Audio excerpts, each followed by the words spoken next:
Morning, glory, America. Bonjour, hi, Canada. Greetings to everyone in America, across everywhere that's listening to the Hugh Hewitt Show. I'm inside the Beltway on this April the 23rd in the year of the plague, 2020. Coming up in this hour, Representative Greg Walden. Next hour, Mike McCall of Texas. Chuck Todd coming along. Right now, I'm joined by Lieutenant General David Deptula, retired United States Air Force. Good morning, General. How are you? Hey, good morning, Hugh. Certainly is a lot out there in the news, isn't there? There is. I just had on Colonel Waltz, who's now a congressman, but he's a Green Beret.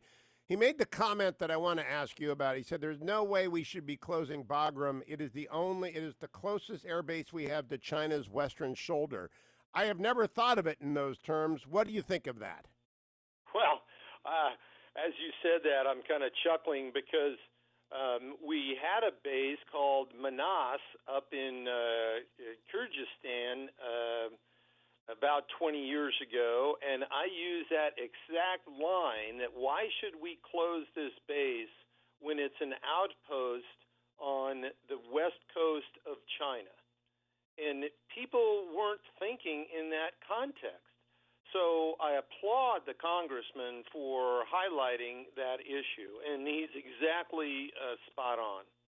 So he also pointed out that our competition with China is not likely to be military, but waged on many fronts. But even in a non-military confrontation, you want assets based nearby, do you not? No, absolutely, Hugh. The whole idea is to make sure that we have outposts located in a variety of different places around the world that engage China in a way that complicates their strategic calculus, and that's one way to do it. It is the same thing with the placement of many of our forces and how we deploy them.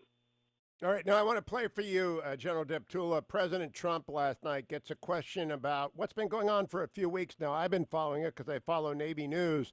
The Iranian gunboats are harassing our ships in the Arab Gulf, and here's what the president got asked and answered last night. We don't want their gunboats surrounding our boats and traveling around our boats and having a good time. We don't want them anywhere near our boats. And so you know the order I gave. I don't think I have to say it again, but I've given that order. Under the Obama administration, it was taking place all the time. Under my administration, I gave this order early on, and nothing happened. They were very nice. There was no problem. But then I noticed yesterday they did that in a much lighter form, but they did that again. I said, we're not going to stand for it. So if they do that, that's putting our ships at danger and our great crews and sailors in danger. I'm not going to let that happen. And we will. They'll shoot them out of the water. So the U.S. military does not have to change its rules of engagement in order to follow your... Well, that's the rules of engagement. That's a threat when they get that close to our boat. And they have guns. They have very substantial weapons on those boats. But we'll shoot them out of the water. General Deptula, what do you make of that exchange? Well, it is a comment that I believe the Iranians need to take seriously and not repeat their provocative encounters of last week in the Persian Gulf. So he clearly is sending a deterrent message to Iran. He's provided guidance to our forces in the region, and our soldiers, sailors, airmen, and Marines out there know how to take the right action. I mean, this boils down to the issue of, as the president mentioned, just what the Iranians are doing and to what degree does it endanger the ships.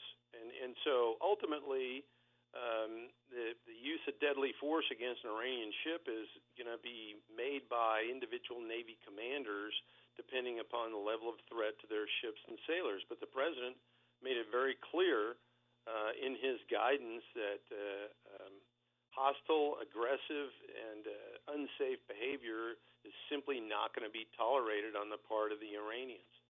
Now, General Deptula, I don't think you're old enough to have been on active duty in April of 1988 when Operation Praying Mantis happened. I was in the Reagan administration. No. I came on active You were? duty. I came on active duty in '76, Hugh. Okay, you and I are you're just a year older than me. Okay, so I'm in the Reagan administration in '88, and I wake up and we've sunk the Iranian Navy. I'm not in the Department of Defense. I'm not in the White House anymore. I'm at the Office of Personnel Management. We sunk the whole damn Navy. How hard would it be to do the same thing today? It wouldn't be. Not a problem. How would you explain for the layman and dummies like me what that means in practice? What would do the sinking? Would it be Navy ships using surface-to-surface missiles? Would it be, or sea-to-surface missiles? Would it be the Air Force? What would it be?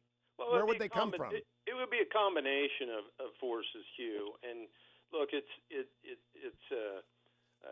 you'd have to break down the disposition of where the Iranian Navy is located, and this is not a large-scale problem. But it would be a combination of actions taken on behalf of Central Command. I mean, it's interesting. People tend to talk about the services as fighting. I have to remind folks that the services don't fight. The Army, Navy, Air Force, and Marines don't fight. They organize, train, and equip, and they provide component forces to a combatant commander. In this case, the commander of Central Command would organize those forces made up of elements from each of the services. So that's a definition of asymmetric warfare, is not using similar systems to attack similar systems, but to attack from a variety of different domains. And that's how this had come down. So I assume at this moment, we've got assets all answering through Central Command in Tampa, but we have assets in Kuwait, in Bahrain, in Qatar. Right. We got them all over the place. We got ships at sea. Right. Somebody is organizing, I assume, Plan A, Plan B, Plan C, depending on the provocation and what happens. Am I right about that, General? And who's doing that, staff? No, absolutely right. Those plans are being put together by Central Command. J3 is normally the Director of Operations, and the J5, who's the plans individual. And so combined, they put together a variety of different contingency plans.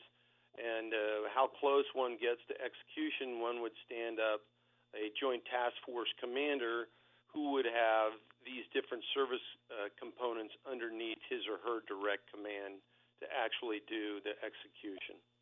So normally I'd ask Admiral Stavridis, but I already had him on, so you get it. If you're a ship captain right now and a gunboat comes near you and it gets perilously close, or they're just trying to provoke us, do you need to call Tampa, or can you open fire? Oh, no, you can open fire.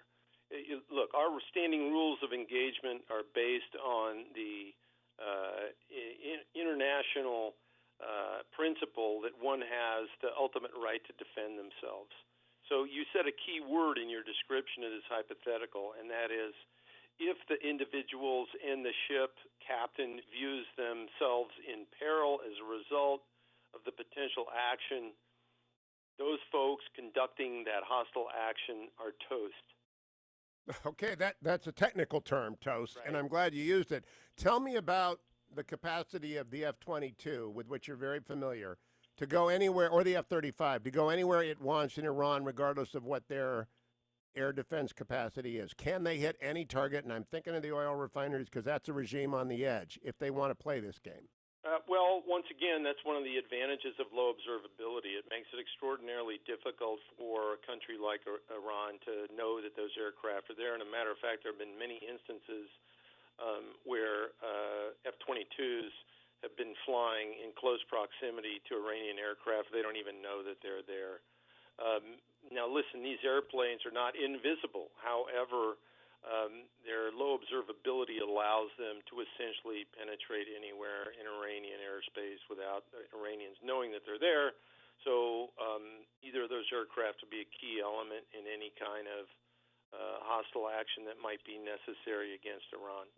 General Deptula, last question, 30 seconds. Would you recommend to the president, if he has to use force, that it be disproportionate, asymmetrical, like Operation Praying Mantis? Absolutely. I mean, listen, that's the way that you deter action in the first place, is to make sure that the potential adversary understands that any action would completely endanger their survivability. And that way, and this is the difficult concept of deterrence, But the last thing we want to do is start another conflict or engage in Agree. another conflict. Agree. Because that's extraordinarily expensive. But deterrence is the way to avoid it. Peace through strength still resides.